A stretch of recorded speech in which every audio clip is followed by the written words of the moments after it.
디모데후서 2장 22절부터 26절까지 함께 읽습니다. 또한 내가 청년의 정욕을 피하고 주를 깨끗한 마음으로 부르는 자들과 함께 의와 믿음과 사랑과 화평을 좇으라. 어리석고 무식한 변론을 버리라. 이에서 다툼이 나는 줄 알미라. 마땅히 주의 종은 다투지 아니하고 모든 사람을 대하여 온유하며 가르치기를 잘하며 참으며 거역하는 자를 온유함으로 징계할지니 곧 하나님이 저희에게 회개함을 주사 진리를 알게 하실까 하며 저희로 깨어 마귀의 올무에서 벗어나 하나님께 사로잡힌 바 되어 그 뜻을 좋게 하실까 합니다. 아멘. 너가 청년의 정욕을 피하고 주를 깨끗한 마음으로 부르는 자들과 함께 의와 믿음과 사랑과 화평을 좇으라.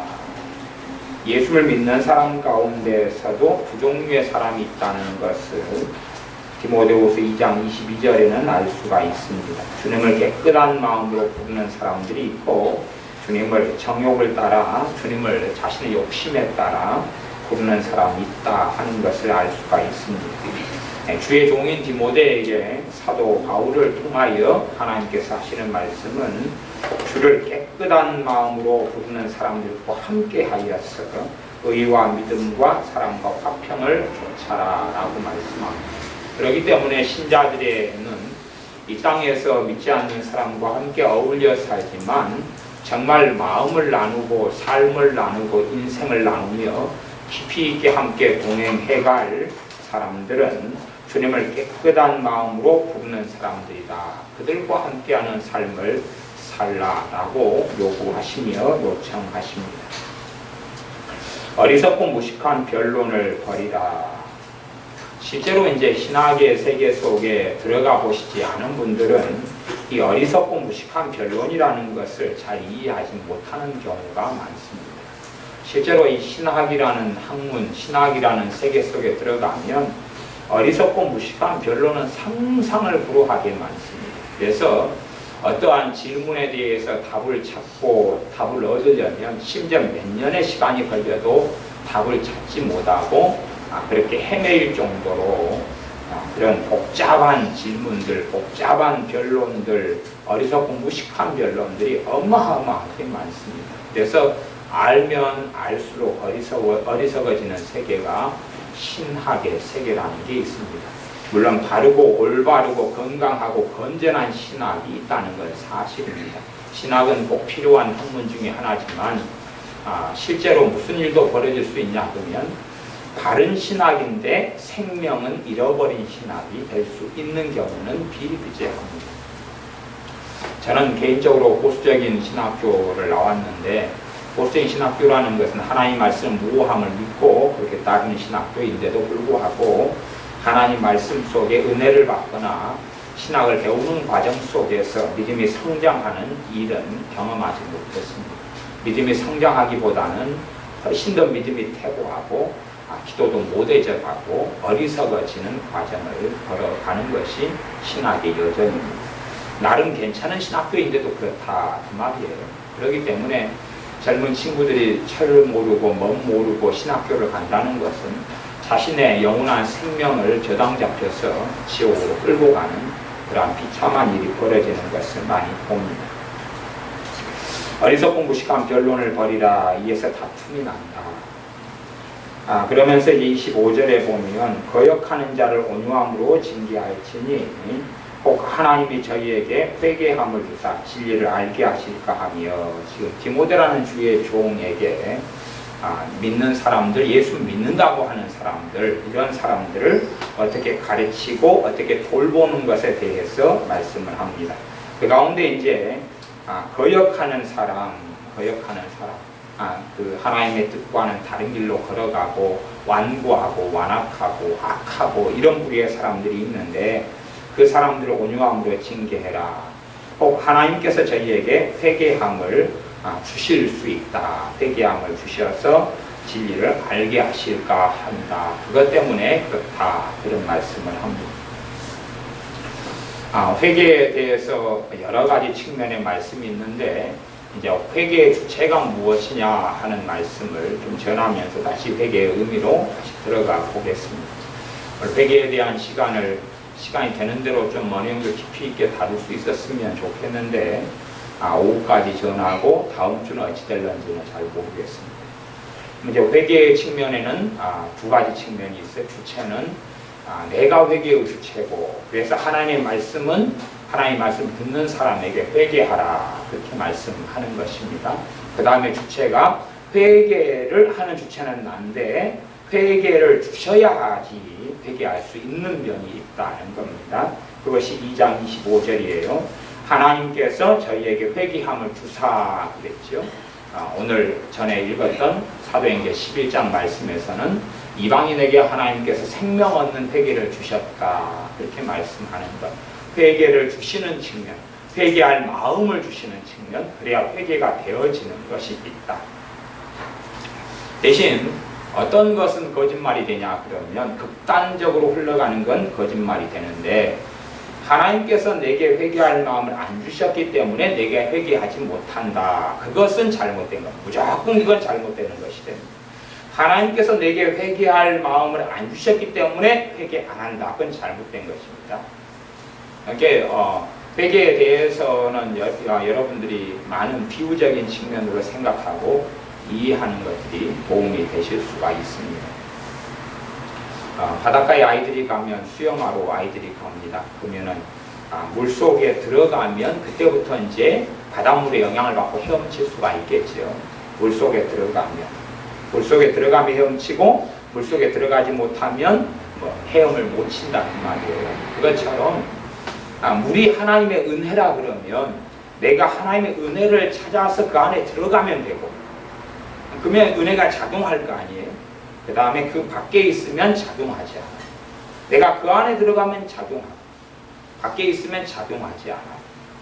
그래서 이 회개는 하나님께서 회개함을 주시는 것은 하나님 은혜에 속한 거죠. 은혜는 값없이 주시는 건데, 그런데 내가 그 하나님께서 이 땅 위에 바닷물이라는 것을 값없이 주신 것이 있다 그래도 내가 바닷물을 누리고 헤엄을 치고 그렇게 해서 수영을 하고 그 즐거움을 누리려고 해도 그까지 가가지고 그 다음 그 세계 속에 들어가야 한다 그것입니다. 그것처럼 내가 은혜 속에 들어가지 않으면 그 은혜는 누릴 수가 없는 것이에요. 그래서 회개함이 하나님께서 내게 회개함을 주셔야지만 누릴 수 있는 부분이 있는데, 이것도 전체의 모습을 다 이야기한 건 아닙니다. 성경의 일부의 성경의 부분을 가지고 그 다음에 그런 요소와 그 부분을 이야기하는 것입니다.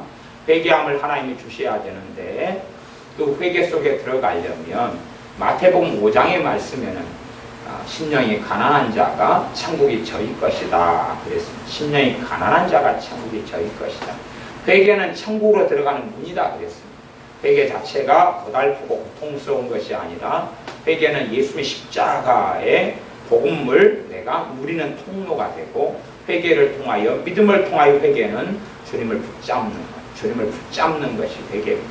믿음을 통하여 예수님을 붙잡는 것이 무엇을 가지고요? 내 죄를 가지고 예수님을 붙잡을 때에 내 죄가 전가되고 넘어가고, 그 다음에 내 마음의 변화가 일어나고 생각의 변화가 일어나고 내 잡혔던 마귀에게 사로잡혔던 의지가 살아나기 시작하고, 그리고 질병이 치유되고. 하나님의 말씀에는 여러 가지 것이 있습니다. 그 가운데 여러분이 좀 이해하기 어려운 부분도 있는데, 물론 그런 건 너무 많지만 일단은 제가 그 부분을 설명을 좀 해드리겠습니다. 사실과 약속이 있습니다. 사실하고 약속이 있어요. 사실과 약속이 있어요. 그 부분을 주보에다가 오늘 실어진 부분에 사실과 약속에 대한 부분이 다소 약간 주보에 아마 실어진 것 같아요. 사실하고 약속이 있어요. 약속은 이렇게 해주겠다는 것이 약속이에요. 그 다음에 그 약속 속에 들어가면 약속을 누리죠. 이렇게 해주겠다. 그러니까 기도는 약속에 속한 것입니다. 너희가 구하라 그러면 얻을 것이고, 찾으라 그러면 찾을 것이고, 문을 두드리라 그러면 너에게 열릴 것이다. 그건 약속에 대한 것입니다. 약속. 그래서 약속을 내가 믿고 그 속에 들어가면 약속에 부합되면 누리는 것입니다. 구하라 그랬는데 내가 안 구하면 얻을 수 없고, 찾으라 그랬는데 안 찾으면 찾을 수 없고, 문을 두드리라 그랬는데 안 두드리면 열리지 않습니다. 그러니까 이건 약속. 그 다음에 사실이라는 것은 내가 믿든지 안 믿든지 그대로 되는 진리를 이야기합니다. 물론 그 진리가 자동적이 된다는 이야기를 하는 것은 아닙니다. 가령 우리 주님께서 2000년 전에 십자가에 달리셨어요. 2000년 전에 달리셨어요. 주님께서 모든 사람의 죄를 위해 십자가에 달리셨습니다. 그것은 사실입니다. 진리인데 사실이에요. 내가 안 믿어도 그 사건과 일이 없었던 것이 안 된다 그 말이에요. 내가 안 믿어도 그건 무효가 될 수가 없는 것이에요. 주님께서 십자가에 달리신 것은 안 믿어도 무효가 되진 않아요. 대신 안 믿는 사람에게는 십자가의 권능은 나타나지 않습니다. 주님의 대속과 속죄와 용서는 나타나지 않지요. 그러나 안 믿어도 사실이고 그대로예요. 질병에 대해서도 주님께서 채찍에 맞으심으로 너희가 나음을 입었다고 했습니다. 그러니까 주님께서 채찍에 2000년 전에 맞으셨어요. 그건 사실이에요. 내가 안 믿으면 나는 누릴 수 없지만 그건 사실이에요. 역사적인 사실이고 진리예요. 하나님을 통하여 이루어진 진리입니다. 대가를 치르심이에요. 대신 그건 약속은 아닙니다. 그냥 사실이 이루어져 있어요. 이미 내가 믿느냐 믿지 않느냐에 따라서 누리느냐 누리지 못하느냐는 결정될 뿐이에요. 그건 사실이에요. 그건 약속은 아닙니다. 이루어져 버렸기 때문에 진리이고 사실이기 때문에. 그래서 성경에는 좀 여러 가지 부분이 있어요. 그 중에서 두 가지를 말씀드리는 것은 약속과 사실이라는 것이에요. 그러면 우리 주님의 십자가에 권능이 있어요. 주님께서 십자가에 흘리신 피가 있어요. 그건 사실이에요. 사실이지만 진리예요. 내가 거기에 믿음을 통하여 연결되어지면, 주님 안에 내가 믿음을 통하여 들어가면 그 사실인 그것이 내게 역사하고 영향을 미칩니다. 그러나 내가 그 사실을 내가 지식으로 생각하거나 믿음을 통해 그 사실이라는 진리에 내가 연결되지 않으면, 접속되지 않으면 누리지 못하는 것입니다. 하나님의 말씀의 진리, 모든 신자들이든 이 땅의 사람들은 예수님 때문에 건강할 수 있습니다. 건강을 위하여 주님이 대가를 치르셨습니다. 그건 사실이고 진리예요. 약속이 아닙니다. 약속이 아니에요. 건강케 해주겠다. 이만약시에 이렇게 살아가면 건강케 해주겠다. 그런 약속들은 있습니다. 10계명 5계명 가운데 부모를 공경하면 땅에서 잘되고 장수한다. 장수는 건강의 축복이 들어가 있어요. 그건 약속이에요. 그건 약속이에요. 부모에게 순종하고 공경하는 자에게 이루어지는 약속이에요. 그러니 그건 약속이에요. 건강의 축복이 약속, 장수가 약속이 돼 있는데 그것 말고 예수님 때문에 건강을 얻는 것은 약속은 아니다 그 말이에요. 약속은 아니고 그것은 사실이다 그 말이에요. 그러니까 그 사실은 내가 받아들이면 이루어지고 받아들이지 않으면 이루어지지 않는다 그 말입니다. 하나님이 우리를 사랑하신다, 그것은 약속이 아니에요. 약속이 아니에요. 사랑하실 것이다가 아니에요. 그러니까 사랑하실 것이다도 있습니다. 그 말씀에 부류가 있어요. 하나님께 사랑하실 것이다가 있어요. 그 다음에 하나님이 사랑하신다가 있어요. 이 두 개가 다른 영역을 이야기합니다. 그런지 좀 많이 복잡한 이야기니까 그런 본문들이 아니어서 제가 파고 들어가지는 않겠습니다. 성경 공부 시간도 아니고. 근데 하나님께서 나를 사랑하신다라는 사실 앞에, 진리 앞에, 사실 앞에 내가 받아들일 것이냐, 그걸 받아들일 때에 나는 예수님 안에 들어갈 수가 있어요. 안 받아들일 때는 못 들어가죠. 그 다음에 하나님의 말씀이 너는 죄인이 될 것이다가 아니라 너는 죄인이다라고 말씀해요. 그건 사실이에요. 진리고 사실이에요. 너는 죄인이다. 예수님이 아니면 하나님 앞에 설 수가 없다라고 말씀합니다. 그 진실 앞에서, 그 사실 앞에서 내가 받아들일 것이냐, 내가 정말로 하나님 앞에서 죄인임을 받아들일 것이냐, 죄인임을 받아들이는 사람만이 가능한 것이 회개입니다. 내가 죄인이고 내 힘으로는 이 죄를 씻어버릴 수도 없고 깨끗하게 만들 수도 없어요. 그렇기 때문에 예수님이 아니면 나의 죄를 해결할 수가 없다. 그래서 예수님께 나아가는 것이 회개입니다. 예수님이 아니면 내 죄 문제를 해결할 수가 없어요. 예수님이 아니면 내가 깨끗하게 될 수도 없고 의롭게 될 수도 없고 하나님 앞에 설 수도 없고 구원받을 수도 없고 살 수도 없어요. 그런 사람들이 예수님을 믿는 것입니다. 그런 깨달음과 그런 자각이 없이 예수님을 믿는 것은 불가능한 일이 됩니다. 예수님이 아니면 나는 존재할 수가 없고, 예수님이 아니면 나는 구원받을 수도 없고, 예수님이 아니면 나는 억만 가지 죄 속에 죽을 수밖에 없고, 영원한 지옥 속에 고통받을 수밖에 없고, 예수님이 아니면 나는 하나도 깨끗해질 수도 없고 하나도 거룩해질 수도 없고 살 수 없다는 것을 깨닫는 것. 그것이 복음 속에 들어가는 길이고, 그것이 회개 속에 들어가는 길입니다. 사실은 그것이 없이는 회개 속에 들어갈 수 없습니다. 그래서 그것이 없이는 내가 회개를 통하지 않고 구원에 이를 수 있는 길이 있느냐는 없습니다. 그래서 천국의 문을 제가 비유하자면 회개다. 그리고 회개 자체가 어떤 마음의 변화, 메타노이아, 마음의 변화, 그 다음에 행동의 변화를 내포하는 것인데, 그건 결과론적인 이야기다. 결과론적인 이야기고, 회개의 본질과 중심은 내가 주님 앞에 엎드리는 것이니까, 주님 앞에 엎드리는 것이 누구를 붙잡고요? 주님을 붙잡고. 내가 주님 앞에 회개는 엎드리는 것이 주님을 붙잡고. 그래서 내가 회개로 주님께 엎드릴 때에 주님께서 흘리신 그 피가 역사하는 것이, 내가 주님 앞에 엎드릴 때에 주님께서 치르신 대가를 값을 지불하신 그 십자가의 권능이 나타나는 것이 회개입니다. 회개는 가장 귀한 것이고, 회개는 내 자신의 마음을 변화시키는 게 회개가 아니라 내가 주님 앞에 엎드려서 그분 앞에 엎드리고 그분을 붙잡으니까 그분의 은혜가 마음속에 와가지고 변화가 나타나는 것이죠. 내가 주님을 붙잡고 내 죄를 자백하고 주님이 아니면 안 됩니다라고 엎드리고 주님을 붙잡을 때, 십자가를 붙잡을 때에 내 마음의 변화가 일어나고 삶의 변화가 일어나고 내 마귀에게 붙잡혔던 의지가 살아나고 내 삶의 마귀의 공격과 역사가 떠나가고, 그러면서 행동의 변화, 삶의 변화가 나타날 수 있는 것입니다. 그래서 회개는 하나님의 은혜 중에 은혜에 속하는 게 회개인데, 은혜 중에 은혜에 속하는 그게 회개인데, 회개는 믿음이 없이는 가능하지 않다.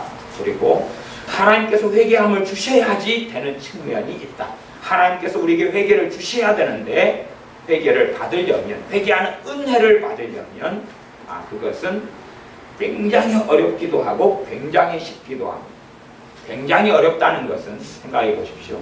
교만한 사람이 겸손케 되기가 굉장히 어렵겠습니까? 굉장히 쉽습니까? 굉장히 어렵죠. 그런데 겸손케 되면 은혜가 임하고, 그래서 하나님의 은혜의 비결은 겸손입니다. 겸손한 사람에게 은혜가 임한다. 그건 약속이자 진리에 속합니다. 만약에 내가 겸손한 자리에 있으면 무조건 뭐가 임해요? 은혜가 임하는 것이죠. 정말로 악한 왕 아합도 겸손하고 겸비했더니 은혜가 임하고 하나님께서 심판을 연기하시고 미루시고 그러시고, 겸손하면 은혜가 임해요.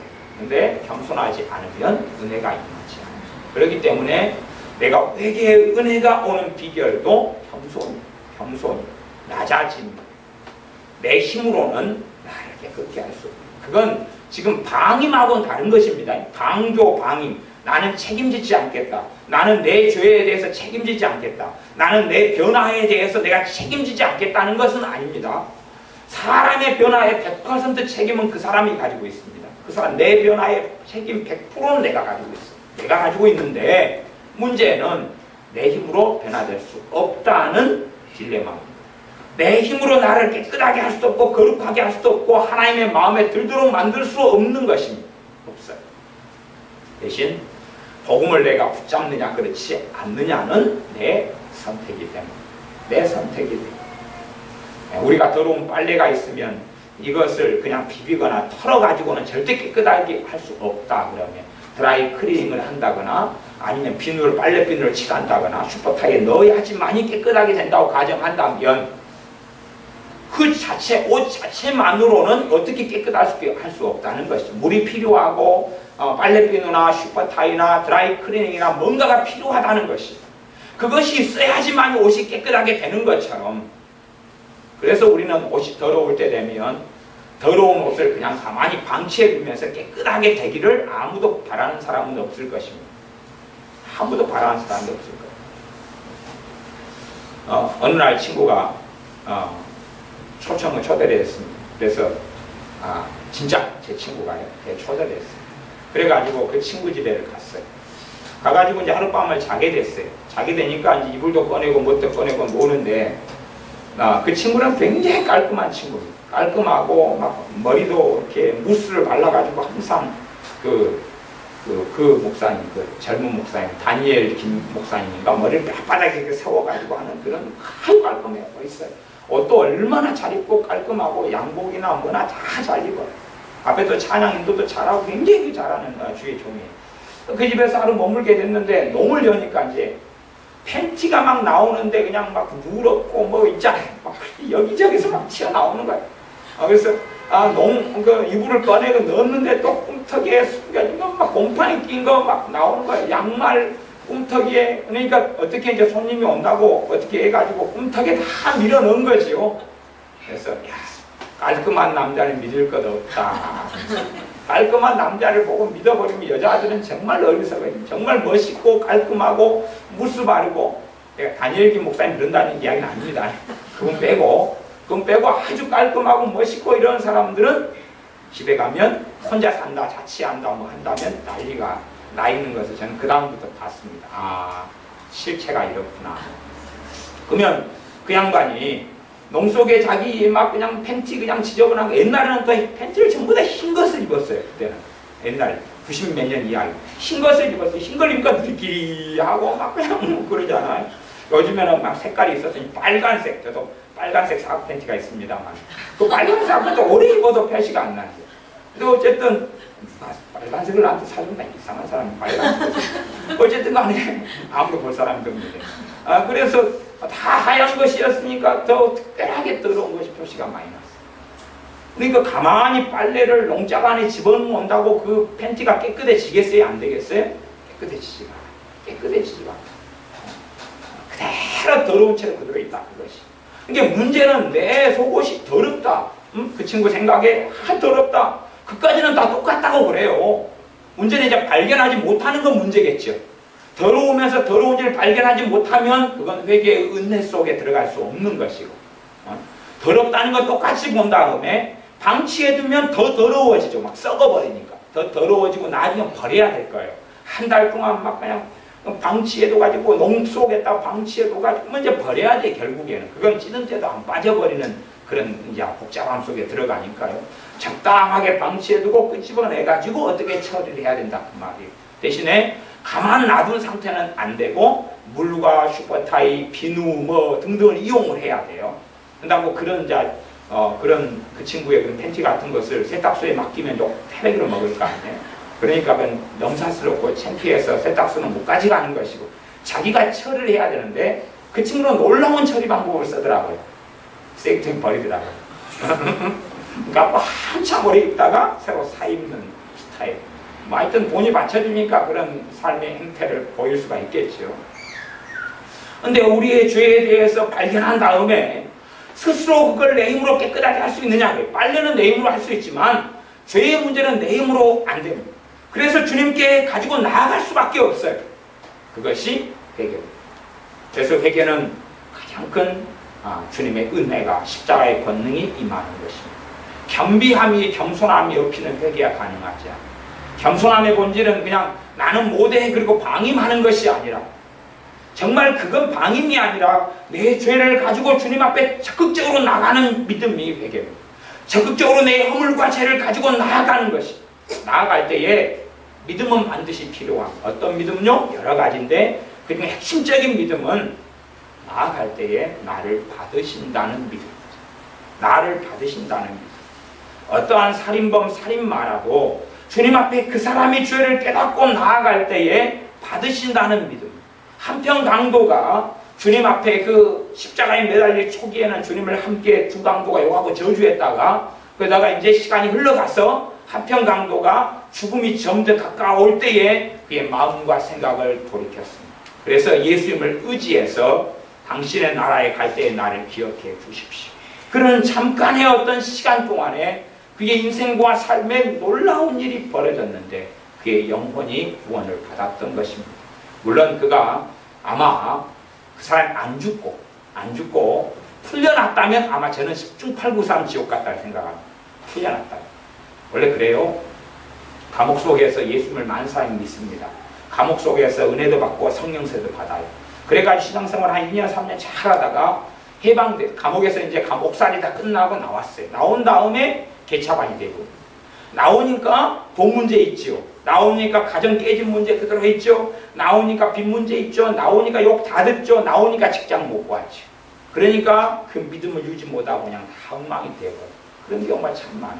그래서 감옥 안에서 그냥 은혜 좀 받고 감옥 안에서 죄 지을 기회들이 다 차단되니까 이렇게 믿음을 좀 가지고 있고 은혜 생활을 하더라 그 말이에요. 나온 다음에는 이제 그 믿음이 온실 안의 믿음처럼 아무 힘도 없어서 그 다음에는 그가 주님 앞에 엎드리고 의지하기보다는 요한수를 말해서 내가 감옥에서 예수님 믿었으니까 내 앞길이 창찬 대로처럼 막 열려야 된다라고 생각했는데 나온 다음에 이제 막상 현실에 닥치니까 그의 믿음은 온데간데 없다는 이야기가 실제로 굉장히 많은 비율로 나타납니다. 그래서 감옥 속에서 회개가 좀 있었고 감옥 속에서 예수님 만났고 믿었다 그래도 밖에 나온 다음에는 별 볼 일이 없을 때가 많습니다. 감옥에서 그래서 그냥 죽을 때까지 감옥살이 해버리면 구원받고 죽을 텐데 현실의 문제 속에 닥쳐서 나오니까 믿음을 잃어버리고 예수님을 부인하고 배반하거나 예수님을 떠나거나 혹은 잘못된 신앙 속에 들어가는 일들을 많이 봅니다.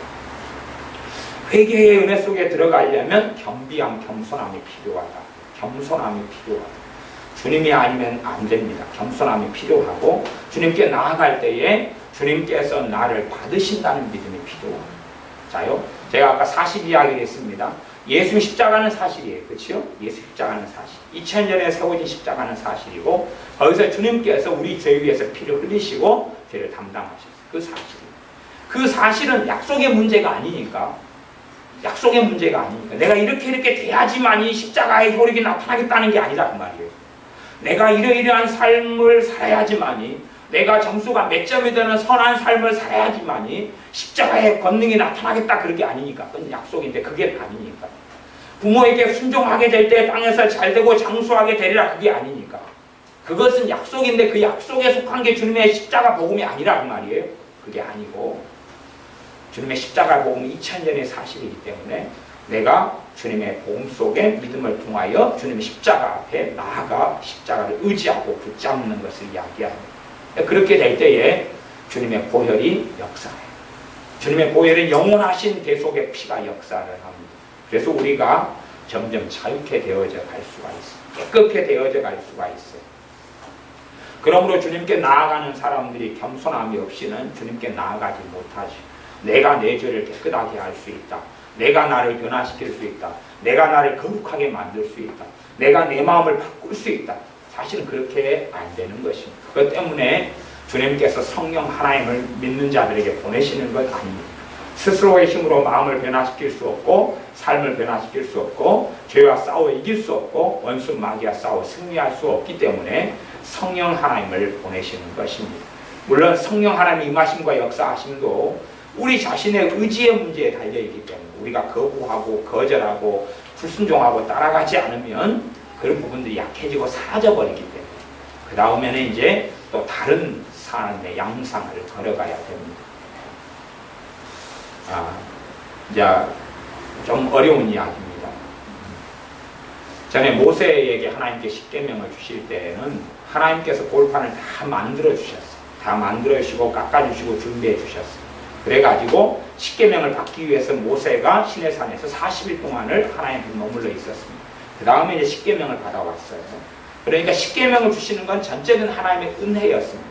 돌을 다 깎아주시고 대신에 40일 동안 하나님의 은혜가 있기 때문에 모세가 별로 배고프지 않고 머물러 있었어요. 그까지가 하나님의 은혜예요. 두 번째 이제 십계명 돌판을 모세가 깨뜨려버린 다음에는 하나님께서 말씀하시기를 너가 다 돌을 깎아가지고 만들어가지고 와라 그랬어요. 돌을 다 깎아가지고 만들어가지고 와라 그랬어요. 대신 새겨주는 건 하나님이 해준다 그랬어요. 그런 부분이 신앙생활의 여정에서 좀 다른 면이 되어집니다. 말하자면 은혜, 내가 예수님을 처음 믿을 때에 성령 충만을 받고 세례를 받을 수 있어요. 물론 과거보다는 이제 비율이 드물고 과거보다 약하다 그랬어요. 한국 교회적인 상황 때문에 성령 역사가 현저히 사라져버리고 약해져 버렸기 때문에 한국 교회 전체적으로 하나님은 우리는 우리 교회 옆에 있는 교회, 뒤에 있는 교회 이렇게 해서 우리는 다르게 보지만 하나님 눈에는 이게 다 한 교회예요. 하나님 눈에는 한 교회이기 때문에 이 한 교회 울타리라는 속에서 이 교회가 주님과 관계가 어떠느냐를 봅니다. 공동체로 봐요.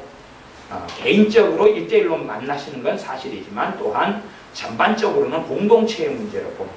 그래서 주기도문에도 우리가라고 기도를 하라고 그랬어요. 우리가 우리에게 죄 지은 자를 사하여 우리 용서하오니 우리 죄를 사하여 주십시오. 우리 기도를 계속 하는 거죠. 우리의 기도라는 공동체 기도를 시키시는 겁니다. 우리라는 것으로 하나님께 다루시기 때문에. 그래서 대한민국 교회라는 전체 주님의 눈에 볼 때 대한민국 교회라는 이 단일한 교회가 이걸 이제 전에는 다른 말로 가톨릭이라는 말로 써서 가톨릭 교회라고 그랬습니다. 가톨릭이 로마 천주교가 그 단어를 지그들이 갖다 써버리는 것이에요. 어쨌든 간에 그 단일한 교회가 가톨릭 교회는 전체 우주적인 교회를 이야기합니다만은 어제 대한민국에 있는 교회가 전반적으로 주님을 떠나버리고 등져버렸기 때문에 소수는 안 그랬겠지만 전반적으로 그랬기 때문에 한국교회에서 성령의 역사가 현재 사라져버렸어요. 그래서 이 우리의 자녀들 같은 경우에 이제 또 늦게 믿음 생활한 사람들은 그 큰 은혜 속에 깊은 은혜 속에 살아가는 것이 훨씬 어렵게 되었어요. 아주 어렵게 됐어요. 말하자면 한국교회 전체로 이야기하면 과거에 한 90년 몇 년까지는 모세 10계명 돌판 줄 때에 하나님이 다 만들어준 걸로 친다면 다 만들어줬다는 말이에요. 그 다음에 새겨주고 했는데 이제 90년 이후로 2000년이 넘어서부터는 현저하게 한국교회 성령 역사가 10분의 1 이렇게 다 사라져버리고 없어져 버렸는데 이걸 다시 회복하려면 모세가 10계명 돌판을 다 깎고 만들었던 것처럼 한국교회가 그런 인고의 과정을 전반적으로 걸어갈 때에 다시금 성령 역사가 임하게 됩니다. 사실 이런 건 거의 불가능한 이야기가 되죠. 일반적으로는. 이제 개인의 삶에도 그런 영적인 원리가 작용을 해요. 그래서 내가 예수 영접하고 믿을 때 은혜가 막 강하게 임하고 성령 역사가 임해요. 기도도 잘 되고 성령 역사가 막 임하고 충만함이 있으니까 회개도 잘 되고 주가 잘 깨달아지고 그러다가 이것을 어느 때가 되면 까먹어요.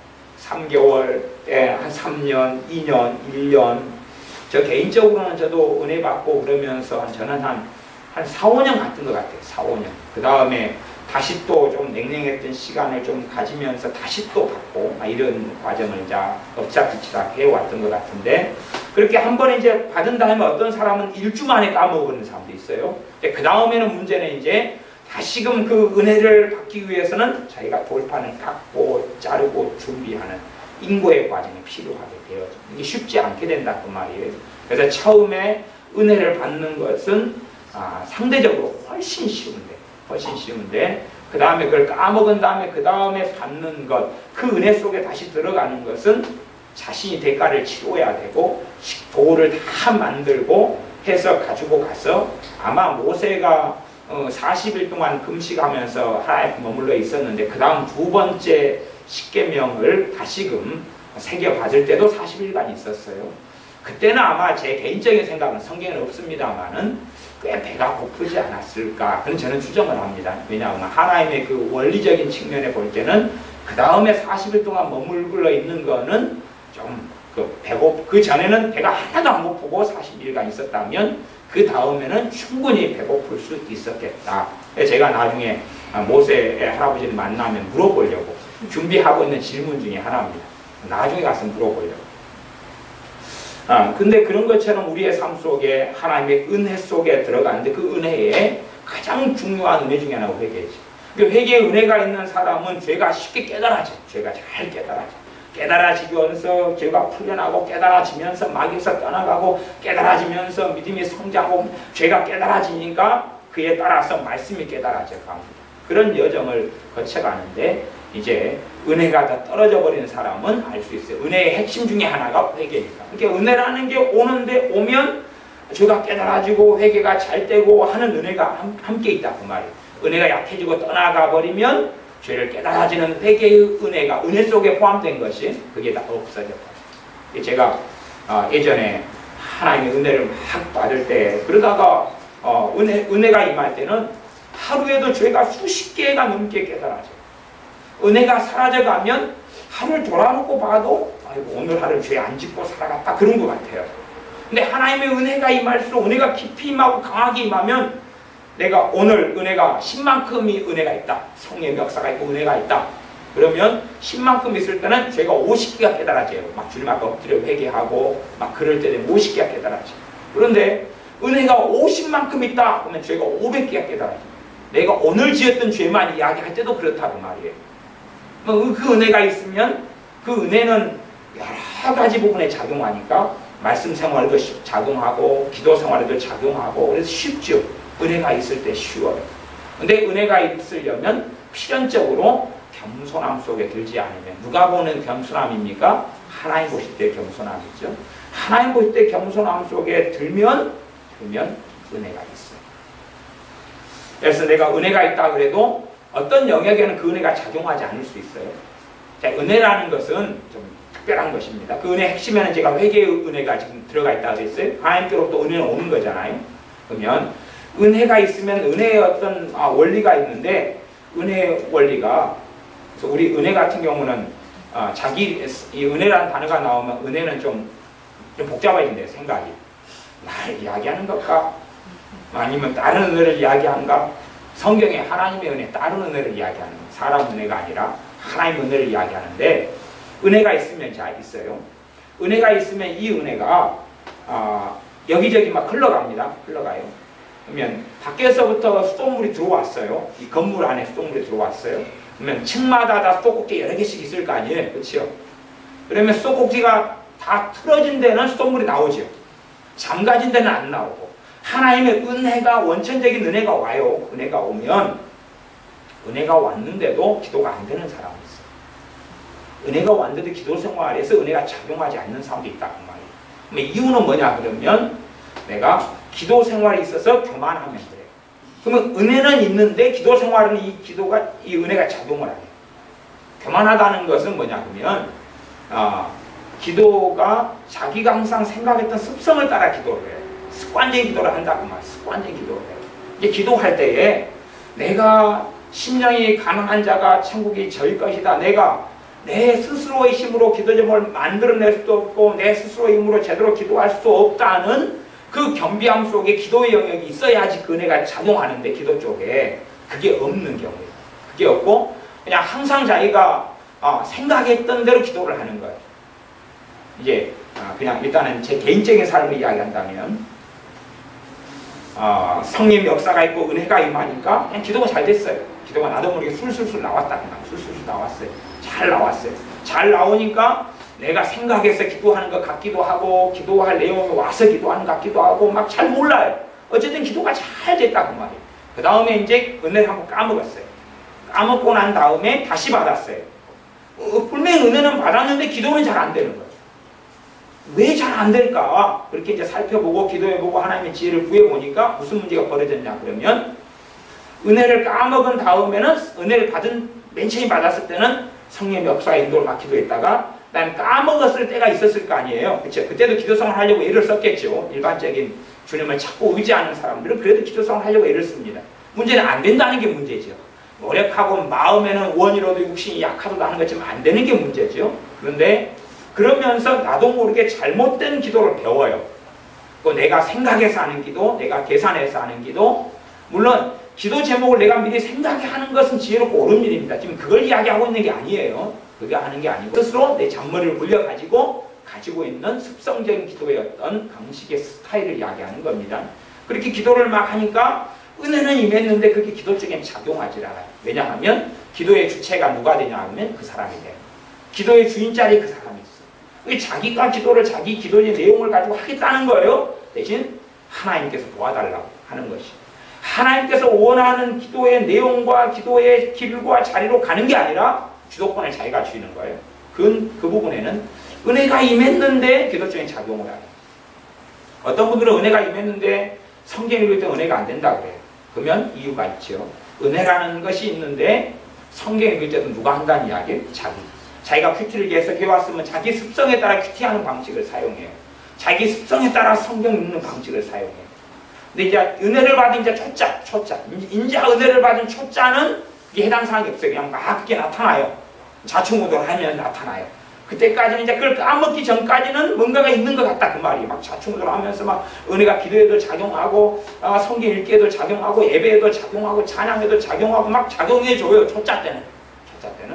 이걸 까먹고 이제 2차로 들어가면 복잡해지는 거예요. 왜? 은혜 받기가 이제 어려워져요. 내가 돌판을 만들어내고 깎아내고 해야 되기 때문에 내가 대가를 이제 치러야지만이 다시 은혜 속에 들어가요. 그러니까 이게 단순하게 잠깐 내가 마음을 가난케 하고 겸손케 했다 그래서 은혜 속에 들어가지지는 않는다 그 말이에요. 대가를 치러야 돼.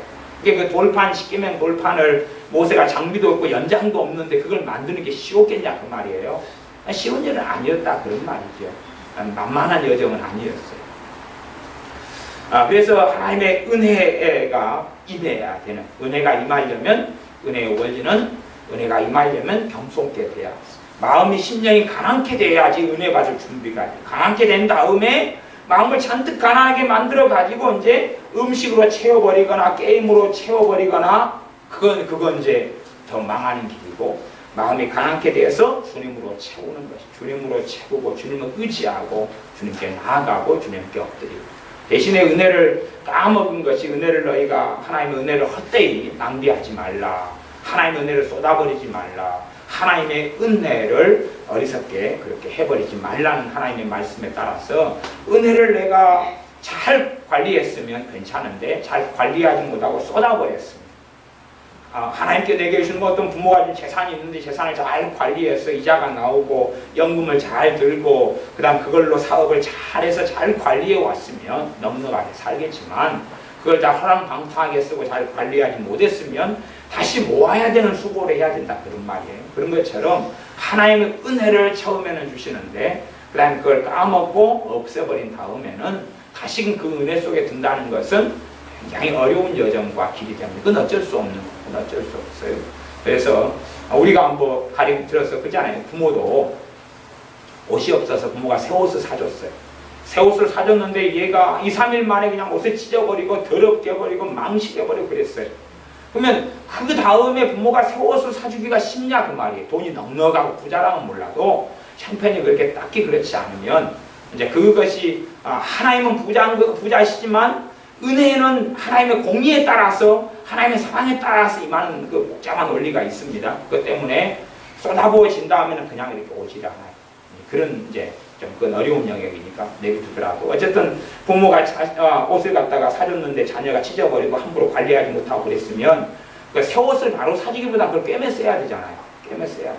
그러니까 어떤 아이에게 이 옷을 사주면 한 1년을 입어야 된다 그러면 그냥 한 달 만에 그냥 망가뜨려 버렸으면 이제 헌 옷을 구해주면 구해줬지 새 옷을 잘 사주기는 어려운 것이에요. 옛날 형편과 옛날 삶을 생각하시면 그럴 수밖에 없다는 걸 생각하셔야 돼요. 그런 것처럼 실제로 하나님의 은혜를 내가 망가뜨려버리고 까먹고 잃어버렸으면 다시금 새 것을 받고 다시금 어떻게 하는 것은 어려운 측면을 가집니다. 하나님의 은혜의 중심 안에는 회개가 있다는 것, 회개가 있는데 그 회개하는 은혜, 또 하나님의 은혜를 받을 때 회개하는 은혜도, 은혜는 왔는데 회개하는 은혜는 작동을 안 할 수도 있어요. 작동 안 할 수도 있어요. 그쪽 영역에 작동이 안 할 수도 있고 그 중심에 속하는데도 작동을 안 할 수 있어요. 작동을 안 하면 그 은혜는 전반적으로 신속하게 사라져요. 말하자면 은혜의 핵이, 엔진이 뭐냐고 회개거든요. 은혜의 엔진이 회개예요. 엔진이라는 것은 이게 작동을 제대로 정상적으로 하고 주 모터가 작동을 하고 있어야 보조들이 다 살아나는 거예요. 그런데 이것이 딱 깨지고 망가져 버리면 나머지가 오래 가지 않아요. 그래서 하나님의 은혜가 온 다음에 회개의 엔진이 제대로 작동을 하지 않고 회개 속에 잘 들어가지 않으면 은혜는 그냥 금방 까먹어요. 금방 잊어버려 까먹어요. 은혜만 즐기고 막 춤을 출 수도 있어요. 웃을 수도 있고 춤을 출 수도 있고 너무 기뻐서 좋을 수도 있고 또 너무 재미나고 막 기쁨이 있으니까 하나님 은혜를 받아서 너무 기쁘고 좋으니까 그 다음에 여행 다니는 사람들도 있어요. 여행을 다녀가지고 해외여행을 한번 갔다 왔어요. 그전에는 하나님 은혜가 없을 때는 먹어도 먹은 것 같지가 않고 구경을 해도 재미도 없고 그 다음에 옷을 새로 사도 행복하지 않았다 그 말이에요. 근데 하나님 은혜가 오니까 보면 꽃이 신기하고 나무가 신기하고 옷을 사입어도 좋고 쇼핑을 나가도 너무 좋은 거예요. 마음에 기쁨이 오고 평안이 오니까. 그래가지고 어떤 분이 해외여행을 가셨어요. 너무 좋고 기쁘니까. 그 2주간 해외여행 갔다 온 다음에 은혜를 다 까먹었어요. 왜냐하면 회개의 엔진이 돌아가질 않아요. 회개의 엔진이 돌아가죠. 그 부분으로 회개, 은혜 속의 중심에는 회개라는 것이 있는데 그 계속 작용할 때 회개라는 건 어디에 연결되어 있는 거예요? 주님의 십자가에 연결돼서 보혈이 흘러오고 주님의 계속 죄의 용서함이 흘러오고 깨끗함이 흘러오고 새로움이 흘러오는 것인데 이걸 끊어버려 차단을 해버립니다. 차단을 해버리니까 오래가지 않는 것이. 뭐 자동차에 기름을 넣었는데 떨어지려고 하면 또 여주고 해야 되는데 한 번 넣은 걸로 10년 운전할 수 없다 그 말이죠. 한 번 넣으면 며칠 운전하면 없어질 거 아니에요. 충전을 안 시키니까 이제 더 이상 작동을 안 하는 거죠. 회개라는 것이 그 은혜가 계속하여 충전시키는, 말하자면 성령의 기름 부음이 나타나는 것인데 충전을 시키지 않으니까, 그러니까 그 은혜가 일정하게 있다가 이제 다 그걸 써버리고 나면 없어져 버리는 거예요. 그러니까 충전을 계속 되어져 가는, 주님께 붙어 있고 주님과 연결되어서 은혜가 계속 충전되는 것이 맞는 것인데 충전하는 그것이 바로 회개예요. 회개예요. 근데 회개가 사실은 사라져버리고 없어져 버려요. 하나님의 은혜가 온다, 이제 됐다. 나는 괜찮다. 나는 섰다. 일어섰다. 이렇게 교만한 마음이 돼버리면 그때는 사그러 없어지기 시작하거든요. 그 다음에는 이제 은혜가 까먹어지면 이걸 다시금 받는 것은 너무 어려워집니다. 그래서 은혜의 중심에는 회개가 있습니다. 회개는 주님께 접속해서 주님의 십자가의 권능이 내게 흘러 들어오는 것이다.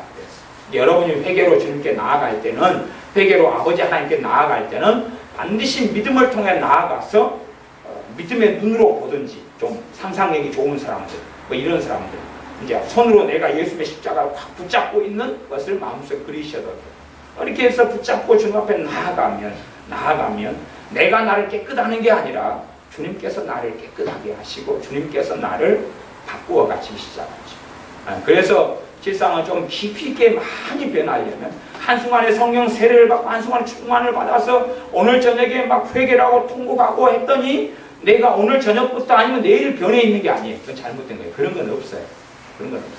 그래서 좀 어떤 분들은, 그 어떤 교회들은 그런 교회들이 있어요. 제가 인터넷 이렇게 카페들이나 막 돌아다녀 보면 교회에서 집회를 하거나 큰 집회를 해가지고 사람들이 막 코에서 막 콧물이 떨어지고 눈물이 떨어지는 거 사진을 다 찍어놨어요. 이렇게 막 찍어놨어요. 찍어놓으니까 우리가 부럽잖아요. 별로 회개에 눈물이 좀 메말라고 하는 사람 얼마나 부러워요. 그러니까 사진을 다 찍어놔가지고 막 20장, 30장, 50장씩 다 올려놨어요. 이번 집회 때 막 이렇게 눈물 흘리고 울었다 그러고 다 올려놨어요. 가락수가 쏟아지니까 이제 쭉 흘러내려가지고 그 다음에 쭉 빨아들이니까 쭉 흘러 동영상을 찍어야 되는데 뭐 뚝뚝뚝 흘러내리다가 쭉 빨아 올렸다가 내려왔다가 막 그러면서 막 양코에서 가락수가 내려오는 거 막 사진 찍어놓고 그랬어요. 그러니까 제가 볼 때도 부러워요. 제가 볼 때도 그래. 또 아이들 오병이어 캠프 같은 거 중고등부 아이들 그런 집회에다가 해놓으면 막 아이들 울면서 막 회개하세요. 막 초등학교 아이부터 중학생, 고등학생 울면서 회개. 그걸 사진을 막 찍어놓고 홍보를 해요. 봐라, 지난번 집회 때는 이렇게 울면서 회개가 터졌다, 뭐 그래요. 그래서 이제 부모들은 기대를 하죠. 내 아이가 이렇게 울면서 회개했어. 직접 가보니까 내 아이가 그렇게 울면서 회개하는 거예요. 얘가 사람 됐겠지. 그리고 집에 왔더니 똑같은 거. 1.1핵도 주님의 말씀에 따라 변함이 없는 거예요. 율법에 1.1핵도 변함이 없이 다 이룬다 그랬죠. 그러니까 얘가 왔더니 1.1핵도 변함이 없이 그대로인 거예요. 오히려 더 그냥 플러스 알파 돼가지고 더 뒹굴고 돌아다니고 더 말 안 듣고 반항적이 되는 거예요. 그러니까 왜 이럴까? 그런다면 왜 이럴까? 어떤 집회를 홍보하지만 그걸 자기들은 굉장히 변화된 것처럼 생각하지만 변화가 안 돼요. 근데 변화되려면 죄를 깨닫고 회개하는 그것이 축적이 돼야 되거든요. 축적이 돼야 돼요. 그러니까 그것이 10번, 20번, 30번 막 가락국수를 안 흘리고 눈물을 그렇게 안 흘린다 그래도 성령이 역사하심에 따라 제가 깨달아지고 다시 주 앞에 나아가고 그것이 50일, 70일, 100일 이렇게 차야지만이 사실 변화가 일어나거든요. 근데 그걸 생각하지 않고 한 번 울어버렸으면 변화, 한 번 울어버렸으면 5%, 두 번 울어버렸으면 10% 변화, 10번 울어버렸으면 30% 변화 그렇게 생각하는데 절대 그런 양상은 아니다 그 말이에요. 그래서 자녀들이나 누가 막 눈물 흘리면서 막 회개가 터졌더니 변화될 거라고 들다 보면 그런 일은 하나도 없어요. 하나도 없어요. 그건 뭘 모르기 때문에 몰라요.